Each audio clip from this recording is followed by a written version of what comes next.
The desert had a way of swallowing sound, swallowing hope, swallowing people who strayed too far from the beaten path. Clara Reeves felt all three closing around her as she stumbled across the burning sands of the Arizona Territory, her skirts torn by mesquite thorns and her breath scraping the inside of her throat like sandpaper. Behind her, the wind carried the faint whisper of horses somewhere far off, too far to see, but close enough to haunt her steps. Every gust seemed to breathe the same name. She feared above all others Kohana, the untamable chief of the Red, Mesa. Some frontiersmen swore he was born of lightning and raised by the wild spirits of the canyon. Others whispered that he could track a man across stone, reading the faintest scuff like scripture. Clara didn't know what was myth and what was truth, but she knew he was real, and she knew he was coming. She had escaped him. No escaped his people. Yet when she closed her eyes, she saw him most of all. The raid came at dawn, when the desert was cold and the sky wore that pale shade of morning blue. Clara had been gathering water from the creek near her family's wagon when the Apache warriors swept in with the silence of hawks, their faces painted in the colors of war. Someone shouted, someone fired a weapon, and then the world turned into smoke and terror. Horses screamed. Gunshots cracked.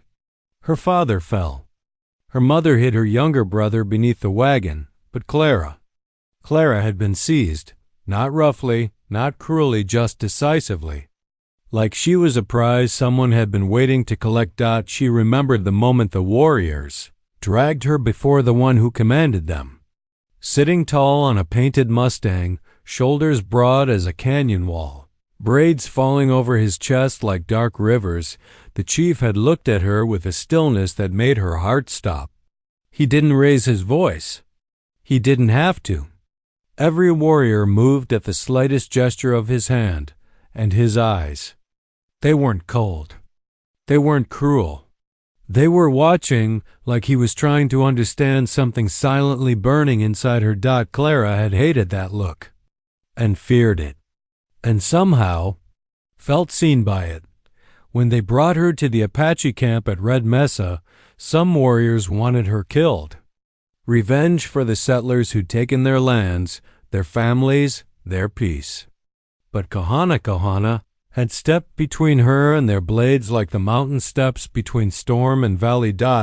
She did not understand why. She only knew she owed him her life.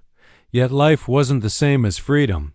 On her second night in the camp, when the drums quieted and the fires dwindled to embers, Clara made her escape. She cut a slit in the back of the hide lodge, crawled out like a rattler fleeing sunlight, and ran until her lungs burned. She didn't look back. She didn't dare. Now, hours later, her legs wobbled beneath her as she reached the edge of a dry wash. The land stretched out before her like a punishment, an endless expanse of sand, scrub, and shimmering heat. Her shadow looked like a ghost clinging to her heels, and Clara wondered if she would die out here, alone and forgotten. But dying alone still seemed better than being captured again. She slid down the wash, boots skidding on crumbling sandstone. Her canteen was nearly empty. The sun hammered down from a sky too big for any one person to survive under. Clara wiped sweat from her brow and forced herself forward, breathing in ragged gasps. "You will not break," she whispered to herself. "Not here." Her voice sounded small, hollow, like someone else's voice. Hours slipped by. The desert heat kept rising, thick as molten metal. Clara stumbled, caught herself, stumbled again. She saw distant shapes wavering on the horizon, tall, dark, shifting. Saguaro cacti, maybe. Or riders. She blinked hard. The vision dissolved, and she nearly fell to her knees. She clutched the strap of her canteen and whispered a prayer she hadn't said since she was a little girl. "Lord, just keep me alive long enough to find help." But the Lord didn't answer. Only the wind did. It carried a distant thrum-soft, rhythmic, unmistakable. HOOFBEATS. Clara froze. Her heart launched into a frantic sprint even though her body could barely move. She turned her head toward the sound, eyes squinting against the glare. There, a small cloud of dust far behind her. Rising, growing, following. No, she breathed. No, no, no. She forced her legs into motion, but each step felt like wading through deep river mud. Her breath came in painful bursts, and black spots danced at the edges of her vision. Still, she ran. She ran like the shadow of death was chasing her, because it was. But another shadow followed too. When she didn't understand Dot as the hoofbeats grew louder, Clara imagined Kohana's eyes again, the way he'd watched her in the camp. Not with hunger. Not with anger, Dot, with promise. Dot, a promise she didn't know how to name. Nearby, a buzzard circled overhead, its wings cutting lazy patterns into the sky. Clara gritted her teeth. She refused to become carrion for any creature. If Kohana caught her, if his warriors dragged her back, she would fight. She would not let herself be swallowed whole by a life she did not choose. Her foot caught on a root, and she pitched forward with a cry. Sand burned her palms. A sharp stone tore open her knee. Tears stung her eyes not from pain, but from the crushing weight of hopelessness. I can't, she whispered, but she pushed her knees beneath her and rose again. The hoofbeats slowed, drew closer, then stopped. Silence fell, a silence so deep it felt like the earth was holding its breath. Clara turned her head slowly, dread clenching her heart. A single rider sat atop a painted Mustang at the crest of the wash. The sun behind him turned his silhouette into something mythic: broad shoulders, straight spine, braids stirring in the wind. Even from that distance, she knew him, Kohana, the untamable chief, the man she had fled. He didn't raise his weapon. He didn't move at all. He simply watched her, just as he had the first day, just as he had in the camp, just as if he had been watching her the entire time she ran. Clara's breath broke. She took a step back, ready to flee again even though her legs trembled. But Kohana lifted one hand, not commanding. A gentle gesture. A plea for her to stop before she killed herself in the desert. His voice carried across the canyon, low and steady. Clara. Just her name. Nothing more. But it hit her like a storm breaking against stone. He had followed her. Not because he wanted to punish her. Not because she belonged to him, but because he had vowed something on the night he first saw her, and he would follow her until his last breath to keep that vow. The desert night didn't fall gently. It dropped fast and hard, like a curtain of ink poured over the world.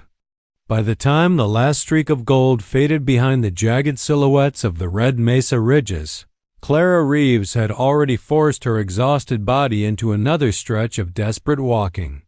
Her legs trembled. Her throat felt stripped raw. But she couldn't rest. Not now. Not when she'd seen Kohana's silhouette on the ridge, watching her like a silent sentinel carved out of the canyon stone itself. She didn't know why he hadn't ridden her down. He could have easily. Kohana was known across the territory for riding like the wind itself had chosen him as its champion. A single click of his tongue, a single tug of the reins, and he would have closed the distance between them like a hawk diving upon its prey, but he didn't. That frightened her more than if he had charged. She pushed herself onward, climbing out of the dry wash and into a scattered forest of mesquite and juniper. Shadows moved like living things around her, stretching and shrinking with each flicker of moonlight through the clouded sky. Somewhere far behind her, a coyote let out a thin, lonely cry. The sound sent a shiver through her spine. She clutched her empty canteen. Just keep going, she whispered to herself, yet she didn't know where she was going. The trading post was somewhere to the east, or at least she prayed it was. Her father had always said it stood near a fork in the riverbed, but in the dark everything looked like the same crooked maze of stone and brush. Her breath quickened when she heard it again. A soft sound. Barely there. A hoof brushing against loose gravel. She froze, heart pounding in her ears. She turned slowly, expecting to see a shadow moving among the trees. Nothing. Just night. Just silence. But Clara had grown up on the frontier. She knew the difference between silence and someone trying to make you believe there's silence. Kohana? She breathed, hating the way the name trembled in her throat. He was following her. But not hunting her. Not chasing. Tracking. Protecting. She didn't want to believe that. She wanted to hold on to fear. It was safer, clearer, easier. Fear kept her mind sharp. Fear kept her alive. But even fear couldn't erase the memory of the night in the Apache camp when he had stepped in front of 3 warriors whose blades were raised above her. He hadn't shouted. He hadn't fought them. He'd simply looked at them, just looked, and they lowered their weapons. Something in his silence commanded more loyalty than any war cry could. And now that silence rode behind her in the dark, hours slipped by. The moon rose higher, silvering the desert with a pale, haunting glow. Clara's steps slowed. Every bone in her body felt hollowed out, scraped clean by exhaustion. Her vision blurred. Twice she stumbled into thorn bushes, scraping her arms. The night air chilled her sweat, and she began to shiver uncontrollably. Her legs finally gave out on a bed of soft earth near a cluster of looming boulders. She pressed her back against one rock, hugging her knees to her chest. She tried to stay awake. She failed. Sleep crept in like a thief, stealing consciousness from her fingertips inward. She drifted into a half-dream state, hearing things she wasn't sure were real. The soft crunch of footsteps. The faint snort of a horse. A low voice speaking in Apache, calm, quiet, almost soothing. Hours later, maybe minutes, Clara jolted awake, heart slamming against her ribs. She gasped, expecting to see Kohana standing over her, but the clearing was empty. Empty. Except for something impossible. Her canteen lay beside her full. Filled to the brim, cold as mountain spring water. Her breath hitched. She stared at it, then scanned the shadows around her. Kohana. She whispered again, softer this time. Not in fear. In disbelief. He had been here. He had come close enough to touch her, but he didn't take her back. He didn't bind her hands. He didn't even wake her. He had only given her water and vanished into the night. Like a ghost, she lifted the canteen to her lips and drank greedily. The water tasted clean, too clean to be from any stagnant pool. He must have ridden miles to find it. For her, a warmth spread through her chest, not from the water, but from the truth she was beginning to understand. He wasn't letting her die. He was making sure she lived. Clara didn't know whether to be angry, grateful, or frightened in a new way she had no name for. By sunrise, she reached the abandoned trading post. Its adobe walls had cracked from years of neglect, and its wooden roof sagged like an old man's shoulders. But it was shelter, and Clara thanked heaven for it. She slipped inside and found the place dusty but quiet. No beds, no food, but shade from the brutal sun. She sank onto the floor, leaning against a wall as a cool breeze drifted through a broken window. She almost felt safe. Almost. A soft thud came from outside, too heavy to be a bird. Clara sprang to her feet and grabbed a broken wooden beam like a club. Her breath quickened as she tiptoed toward the doorway, heart beating against her ribs like a frantic drum. She peered outside. Nothing. Only desert. Then a shadow moved behind the far corner of the building. Clara pressed herself back against the wall, pulse thundering. She tightened her grip on the makeshift club. The shadow swayed, waited, watched her. Clara forced herself to step out, 1 foot at a time, her voice trembling. I know you're there. Silence. Then a faint rustle. A shape stepped forward. A wild mule deer. Big-eyed and skittish. Clara exhaled so sharply she nearly collapsed, But the relief didn't last out because behind the deer, half hidden in the brush, she saw the outline of another animal. A horse, a painted Mustang. Kohana's Mustang. Clara's breath caught. He was here. He had been here the whole time. And then she noticed something else. Something small outside the trading post door. A bundle wrapped in tanned hide. Cautiously, she approached. Inside she found strips of dried meat, a handful of cactus fruit, and a small clay pot containing something that looked like crushed herbs. A gift. Food. Medicine. Kohana had left them. Not close enough to frighten her, but close enough to save her. Clara sank to her knees. Her throat tightened in an ache she hadn't felt in years, not fear, not pain, but a stirring. Something gentle and confusing blooming quietly in the place. Where she had tried to keep her heart frozen, she lifted one strip of dried meat and whispered, into the empty air, "Why are you doing this?" But she already knew he was following her, guarding her. Not as a captor follows a runaway, but as a man follows the woman whose life he has claimed the duty to protect, a hunter's patience, a warrior's restraint, a guardian's silent vow. Kohana didn't want her as a prisoner. He wanted her safe. He was the shadow she feared.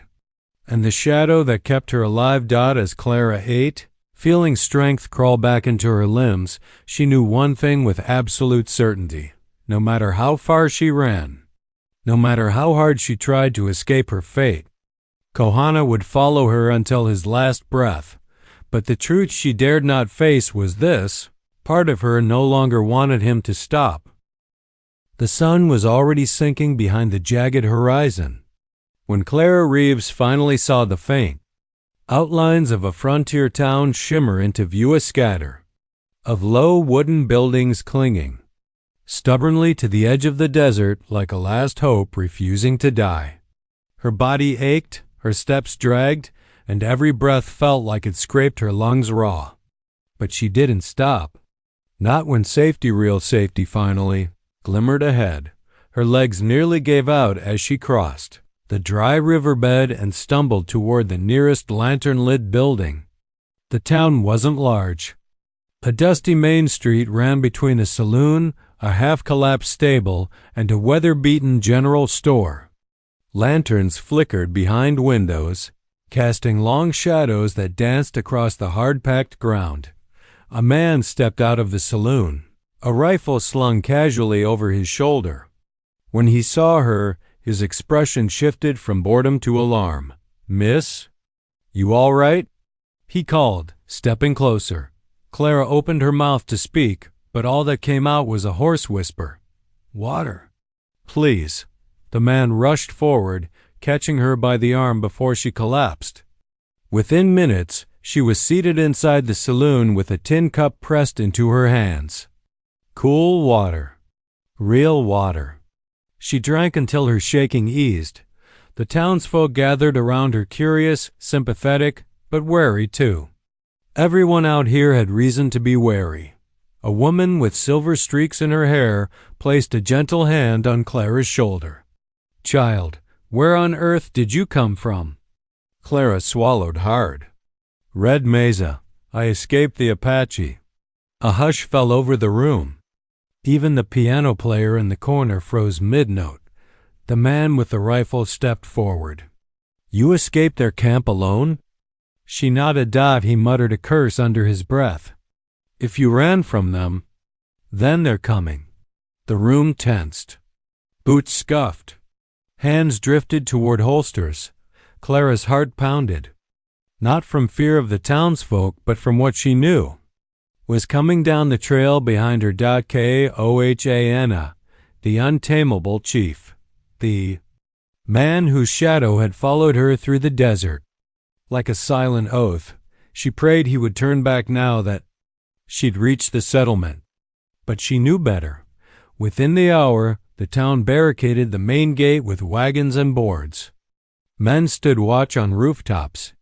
Women gathered their children indoors. Lanterns were doused to keep from drawing attention. Clara sat inside the sheriff's small office, her hands wrapped around a cup of lukewarm coffee. The sheriff, a broad-shouldered man with a beard like weathered oak bark, watched her carefully.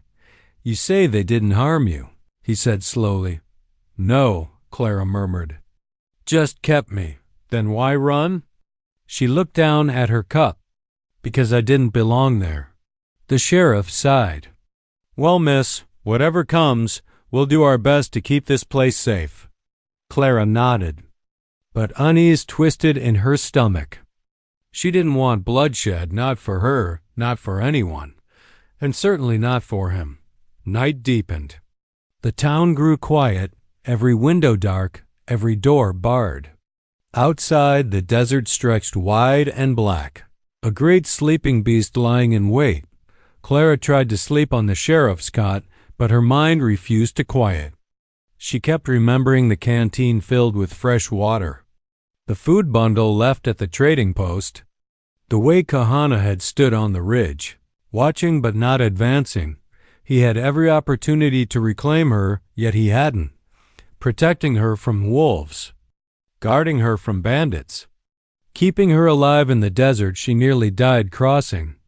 None of it made sense if the Apache chief saw her as a prisoner. So why? Why follow her? Why watch her with those dark, unreadable eyes? A sudden knock jolted her from her thoughts.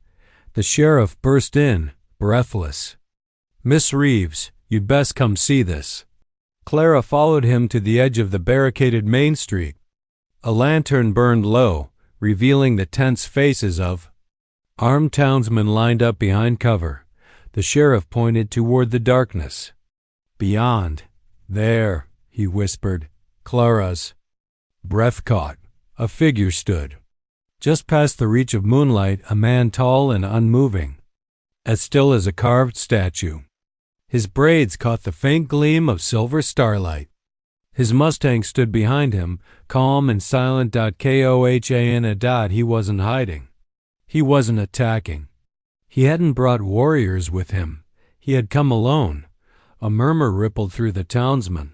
"Is that him?" One whispered. "The Apache chief? Why's he standing there like that? Is he trying to spook us?" Clara stepped forward despite the sheriff's restraining hand. Kohana's gaze lifted, finding her instantly in the shadows. Her breath left her in a single, crushing exhale. Something passed between them, something she couldn't name, couldn't deny. A quiet that felt like truth waiting to be spoken. The sheriff hissed, "Stay back, miss. He's dangerous." Clara shook her head. "No. If he meant to kill us, you'd all be dead already." The men exchanged uneasy looks. Clara took another step forward. Kahana lifted one hand slowly, gently as if telling her not to come closer than she needed. Not because he feared her, but because he feared what the others might do to her. Her throat tightened. He wasn't here to take her back. He wasn't here to threaten the town. He was here for her. Why? She whispered into the night. As if hearing the question. Kohana finally spoke. His voice carried across the quiet street. Deep and steady. "I gave my word." Clara shivered. "My people wanted you dead," he continued. "Many times, but I did not allow it." She swallowed hard. "Why?" He pressed a hand to his chest, where a hunter marks a vow. "Because you did nothing to earn death. And I—" He hesitated. Kohana, the man who never hesitated. "I could not let you go alone into the desert." Her knees nearly buckled. The sheriff raised his rifle. "That's close enough, Chief." Kohana didn't flinch. His eyes stayed on Clara. "When you ran, I followed to keep you alive, not to return you." A pause. "I wanted you safe." The world seemed to tilt beneath her feet. Everything she'd feared, everything she'd believed, unraveled in the quiet spaces between his words. She had run from a captor, but she had been fleeing her protector, Kohana. She whispered, her voice cracking. He shook his head. "Do not fear me, Clara Reeves." But she wasn't afraid anymore. Not of him. She was afraid of how her heart beat. When he said her name, the townsmen murmured nervously. One wrong move and someone would fire. One spark and the whole fragile moment would shatter into bloodshed. Clara took a breath so deep it hurt. "Kohana," she said softly, you shouldn't be here. They think you came to bring war." Kohana's jaw tightened. "I came because you are alone, and because I gave my life to protect yours." Not a phrase of possession, not a claim. A vow, one he meant with every heartbeat in his chest. Clara felt tears gather at the corners of her eyes. No words reached her tongue. For the first time since she'd escaped the Apache camp, she realized the truth she had been running from. She had never been afraid of Kohana. She had only been afraid of what he meant to her. A man who risked everything for her. A man who chose mercy over war. A man whose silence spoke more than any vow she had ever heard. And in that moment, beneath the quiet stars of the frontier, Clara Reeves knew she could no longer pretend her heart didn't reach for the untamable chief. The desert wind held its breath as the standoff stretched across the silent street. Kohana stood like a carved monument at the town's edge, unmoving, unshakable, a lone warrior facing down an entire settlement without raising so much as a blade. The townsmen waited behind their barricades, fingers trembling on rifle triggers, breaths shallow with fear. The sheriff kept his stance firm, though Clara could see the tension in his jaw, and at the center of it all stood Clara Reeves, her heart pounding so loudly she wondered how no one else could hear it. She looked from the armed men to the solitary Apache chief who had crossed the desert alone, not as a captor, not as a raider, but as a man who had made a promise and was willing to give his life to keep it. "Kohana," she whispered again, the sound shaking loose from her chest like a confession. His eyes softened, just barely. Just enough for her to see. The sheriff raised a hand, warning her back. "Miss Reeves, you don't know what this man wants." Clara lifted her chin. "I know exactly what he wants." The sheriff frowned. "And what's that?" She stepped out from the shadows of the sheriff's office into the open street. Lantern light brushed her face, revealing her exhaustion, her bruised skin, her trembling but unbroken will. "He wants to keep me alive." A murmur rippled through the gathered crowd. Kohana's jaw tightened, not with anger, but with something closer to relief. A quiet acknowledgement that at last she saw him clearly. But the sheriff wasn't convinced. Even if that's true, he's still Apache. This might be a trap. No. Clara shook her head. He came alone. Maybe he's the scout for a larger warband. Kohana didn't react to the accusation, but Clara saw the faint twitch of his fingers. The smallest sign of emotion from a man who rarely showed it. She turned to the sheriff. "If he wanted this town burned to the ground, none of us would be talking right now." Silence. Heavy. Uncomfortable. But true. Clara took another step forward. "Let me speak to him." The sheriff grabbed her arm. "Miss Reeves," she pulled free, not harshly, but with a quiet resolve that no one in the room could mistake for fear. "I'm not asking," she said. "I'm telling you." The sheriff hesitated, then slowly lowered his hand. Clara walked into the middle of the street. Moonlight washed over her, painting her in silver as if the night itself was watching with held breath. Kohana didn't move, didn't blink, didn't reach for a weapon. His stillness was more striking than any display of force. Clara stopped a few paces, away close enough to see the dust on his shoulders, the wear of the long ride and the sole set of footprints behind him. "You shouldn't have followed me here," she whispered. His voice was soft, almost lost to the wind. "I follow because I must." "Why?"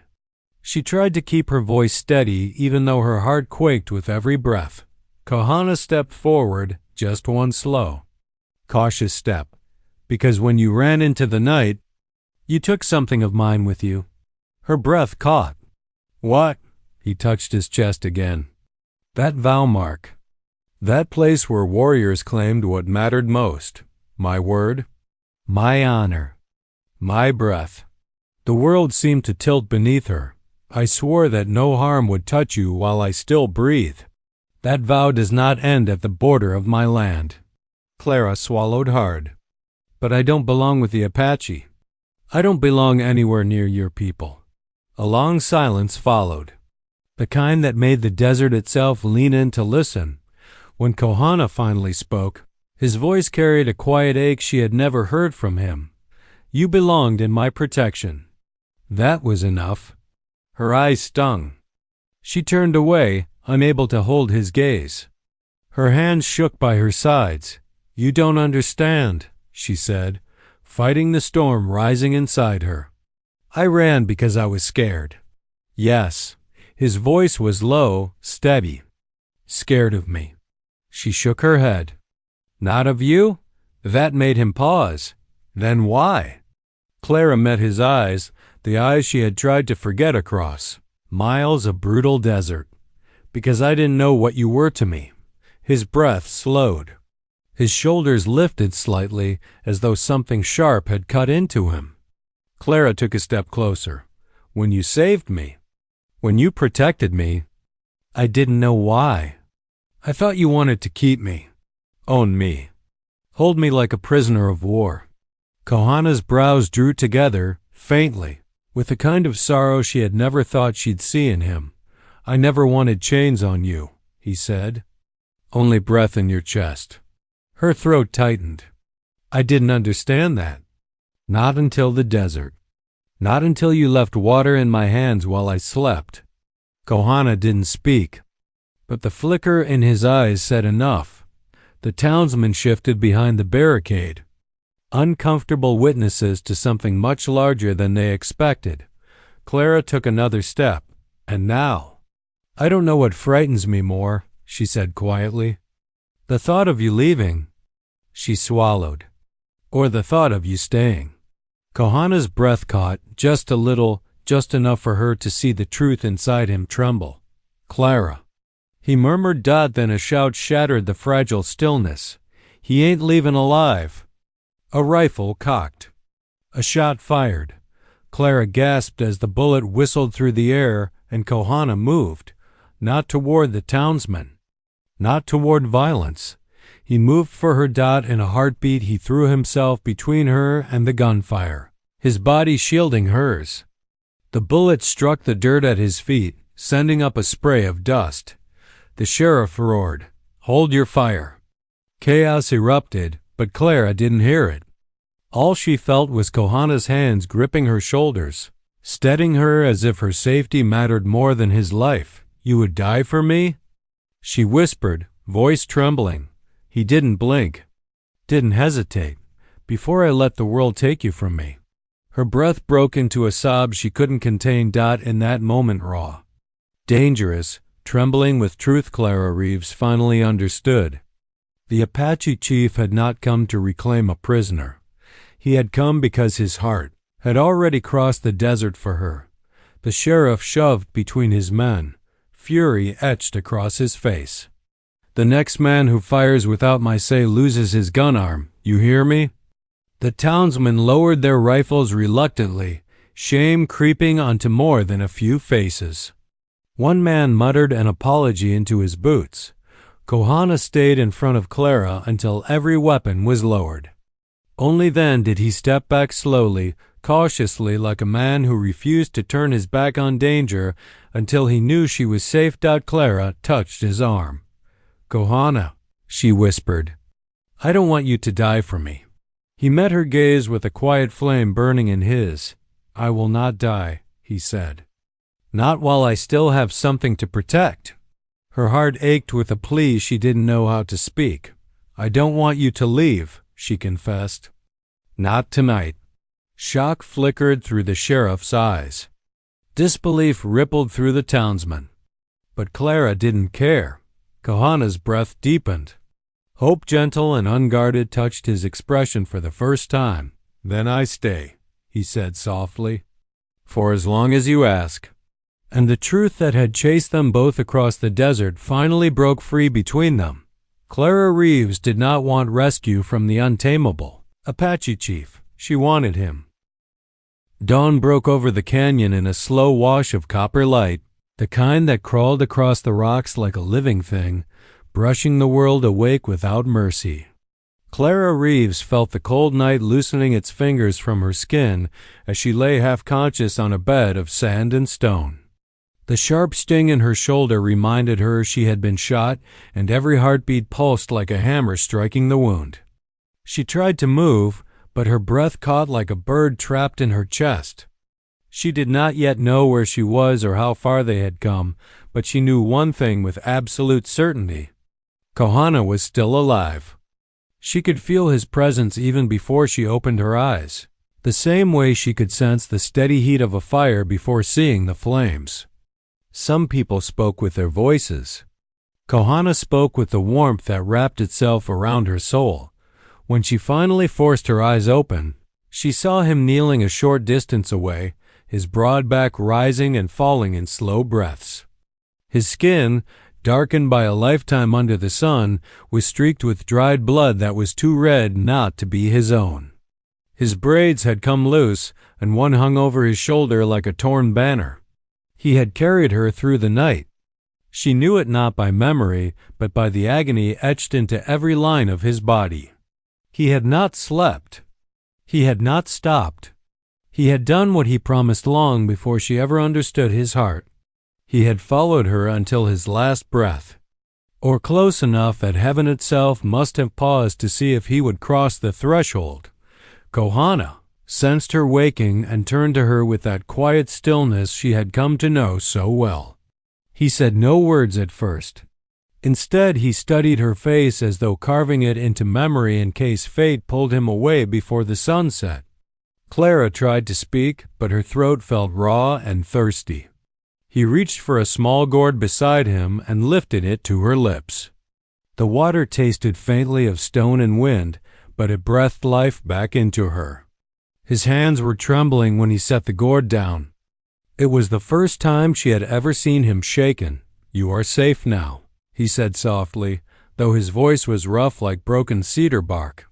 "The men from the town will not follow us here." She should have felt relieved. Instead, she felt a weight settle in her chest. "You're hurt," she managed. "You're bleeding." He shook his head as though his wounds mattered as little as dust on his boots. "It will pass." But Clara could see the truth. His right side was wrapped in torn cloth, stained nearly black. Another cut ran along his ribs where a bullet had grazed him. The night had taken more from him than she wished to imagine. He had risked everything for her, not because she was helpless, not because he owed her anything, but because the bond between them had grown deeper than words could shape. She reached out with trembling fingers and touched his hand. His rough, calloused palm closed around hers with a gentleness that no warrior should have been capable of. She wondered how long he could keep giving pieces of himself to keep her alive. Kohana lifted her carefully into a sitting position, supporting her with an arm around her back. She felt the heat of his body and the strain in his muscles as he fought through pain he refused to speak of.